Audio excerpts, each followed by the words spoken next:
You're watching TVC News at 1. Well, today makes it day 58 as the federal government closed the land borders in a clampdown against illegal importation of goods, food and fuel. The joint security exercise, initially meant to last a few weeks, has now turned into a total closure with a ban on import and export of all goods through the borders. This until Nigeria and its neighbors agree on the kind of goods that can enter and exit the country. Well, in the past few months, the Nigeria Customs Service has seized about 1.4 billion worth of goods, as well as arrested 317 smugglers and 146 illegal migrants. There's also the seizure of 21,071 bags of 50 kilograms of parboiled rice, 190 vehicles, 895 drums of PMS are also part of the haul that the customs seized.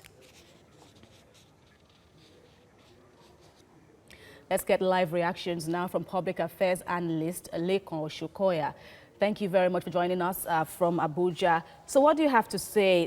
The customs has recorded certain achievements now since the border closure was implemented.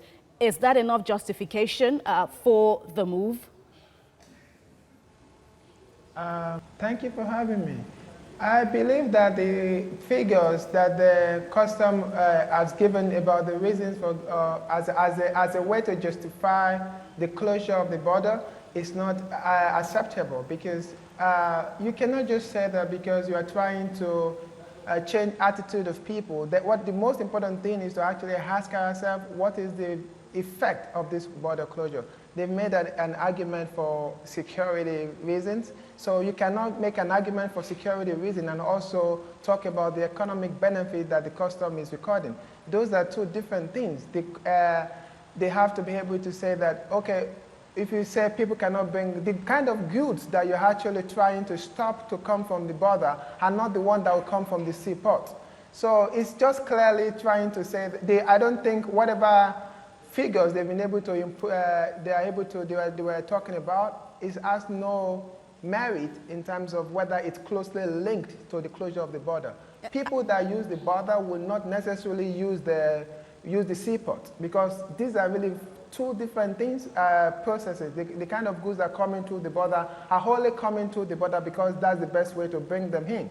It's not because they cannot use the seaport. So I don't think the argument that because they close the border, they are not forcing people. People that use the border will not even use the seaport because it's not convenient for them anyway. They're probably just going to stop bringing the goods anyway for now. And they've talked about the argument around implications to ECOWAS protocols. For example, we're talking about freedom of goods and services that are supposed to come to the land borders. So the kind of goods that come to the land borders are not the type, most of them are not the same type of good that come to the sea borders. On the seaports, the seaports. But also, let's look at direct implications back in Nigeria. The price of rice, for example, now has skyrocketed. How do you explain that in view of the complaints many are raising here in the country about the implications of the border closure?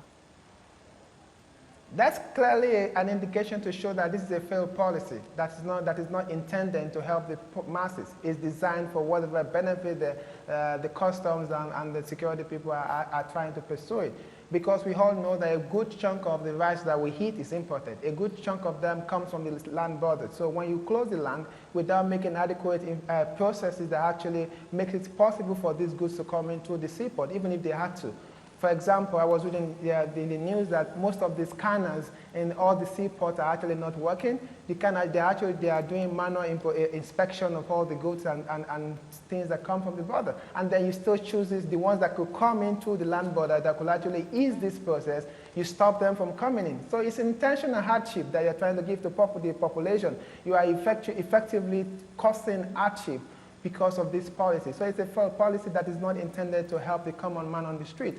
The argument, and it's just not helpful at all. Let me also ask about the implications for neighboring countries. Ghana is already complaining, saying our goods still come into the country. So why shouldn't the reverse now be the case? It's as if the government is they've been cheated. The Ghanaian side has been cheated and has called for talks now. In other words, don't include us among the countries you're having problems with. What's your reaction? So that's the question that we all need to be asking, because if you are saying that you're closing the border because you want to stop some certain goods from coming into the country, this is supposed to be solved through policy reaction that will have talked about two governments of two nations working together through the existing protocol to determine how they administer this process. The blanket closure of the border will not solve this problem. So the goods are coming from, we're talking about two different things. ECOWAS protocol allows freedom of goods and service and persons. We have the newly signed African Intercontinental Free Trade Agreement. These are things that happen at this time, and at the point where we are saying we want it helpful for our economies to have freedom of goods and services across this border. At that time, we, Nigeria, that claims to be giant of Africa, the big border of Africa, we are the first one to say, you know what, no, we're going to block all of our neighboring countries out because their goods cannot come in. Okay. That is like a failure of policy that is disconnecting government policy and priorities. Lekan Oshunkoya, we appreciate your contribution.